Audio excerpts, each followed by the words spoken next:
हमारा दुश्मन लगातार फिराक में है। भूत पिशाच निकट नहीं आवे, महावीर जब नाम सुनावे। बटेंगे तो कटेंगे, क्योंकि हमारे यहां तो कहा गया है ना, ये तो धर्मस्त तो जय। जहां धर्म होगा वहीं जय होगी, विजय होगी, अवश्य विजय होगी। और जब एक साथ बोलेंगे, एक साथ चलेंगे, एक साथ सोचेंगे, तो परिणाम तो आना ही था।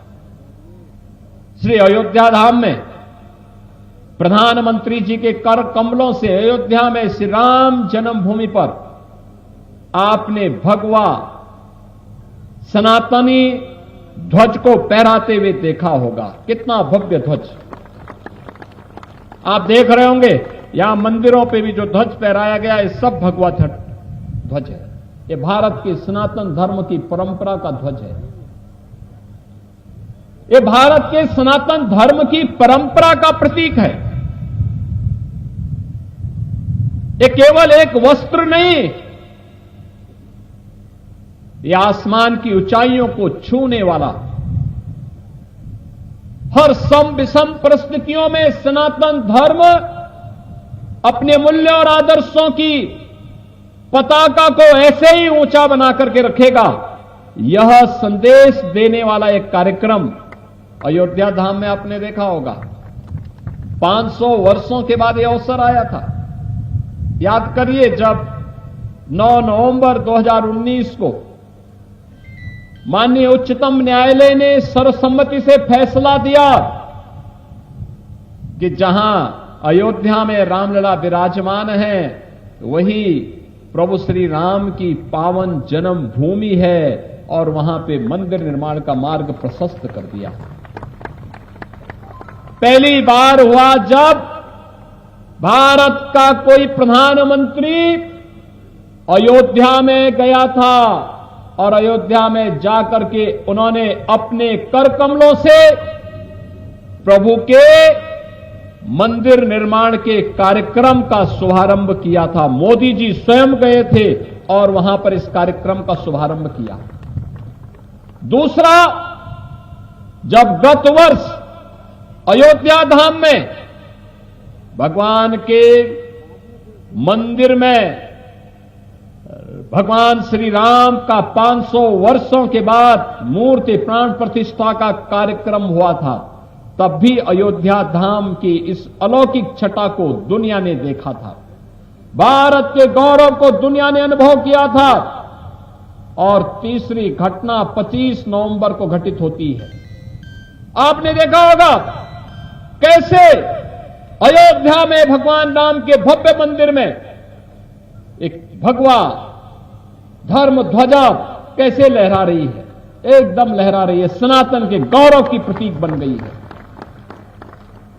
ये भगवा धर्म ध्वज एक संदेश दे रही है विश्व को कि सत्य और धर्म का मार्ग सदैव ऊंचा रहता है और हमेशा ऊंचा रहेगा।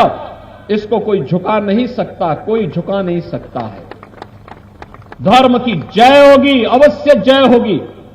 हमें विचलित हुए बगैर अपने पथ का अनुसरण करने के लिए तैयार होना होगा। और यही संदेश हमारे भंडारा कार्यक्रमों के माध्यम से भी हमारे संतगण देते हैं। एकजुटता का, एकजुट होकर के सब कार्य करते हैं। बहनों और भाइयों, आज जब मैं हरियाणा में आया हूं इस कार्यक्रम में, मुझे दो बातें आपके साथ करनी है। और बातें इसलिए करनी है, हजारों की संख्या में यहां पे संतगण भी हैं, योगेश्वर भी हैं, भक्तगण भी हैं, और हम लोग आज इस भंडारा कार्यक्रम में हैं। भंडारा कार्यक्रम में इसलिए है, एक भारत के अंदर भारत के अनुरूप, भारत की सोच के अनुरूप सरकारें हैं। हरियाणा में भी डबल इंजन की सरकार है, डबल इंजन की सरकार। दोनों मिलकर के एक दिशा में सोचते हैं।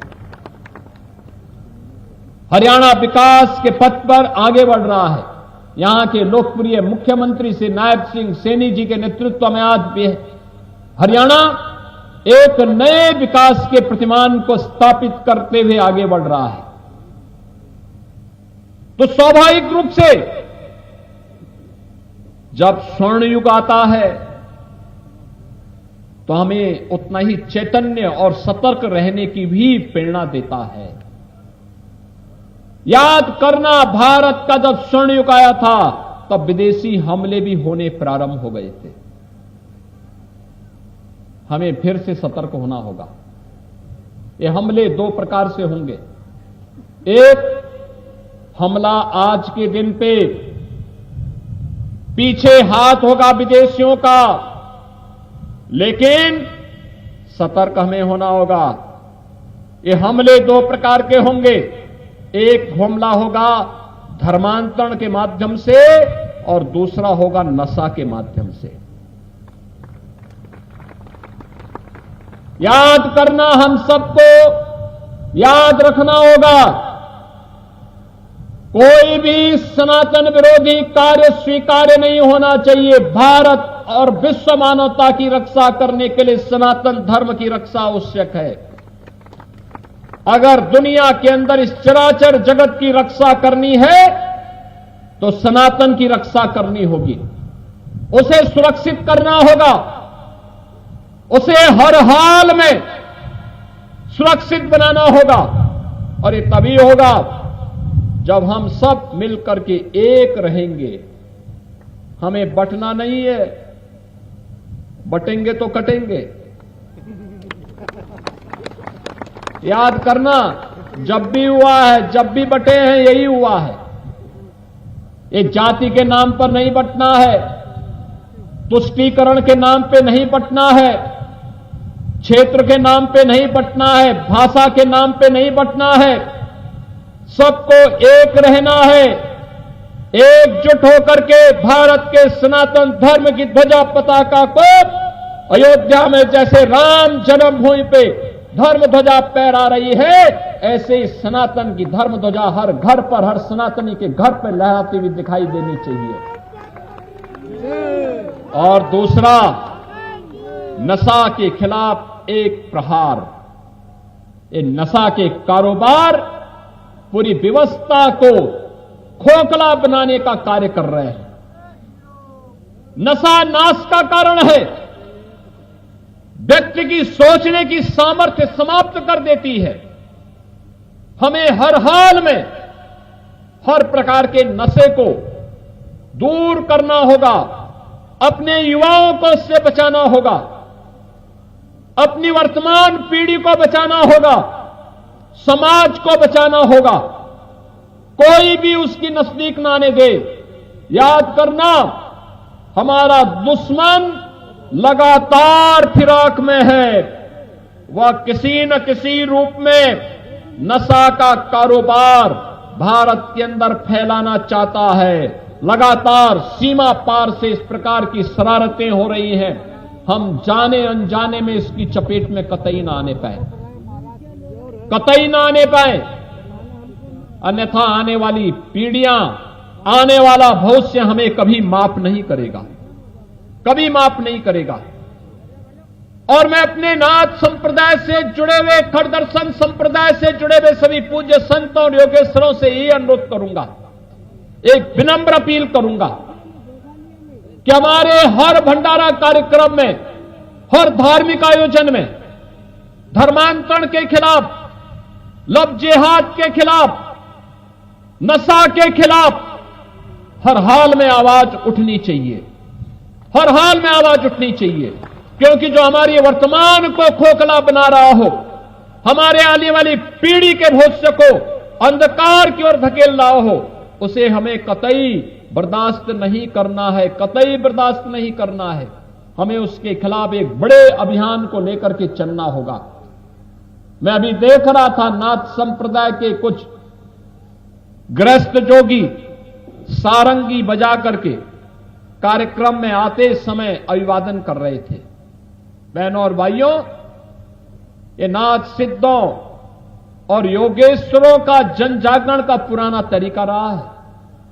गांव गांव में जाकर के जन जागरण को पैदा करना, लोगों को समाज के अनुरूप आचरण करने और समाज के अनुरूप देखने, चलने और समाज के सामने कहां संकट है उसके बारे में अवगत कराने का भी एक माध्यम था। विदेशी हमलों से बचाव करने का भी एक माध्यम था। समाज को संगठित करने का पंजाब, हरियाणा, राजस्थान में बड़े पैमाने पे इस पे कार्य होते थे। और मुझे आज अच्छा लगा कि कबलाना गांव में आपने यहां पे सिद्ध शिरोमणि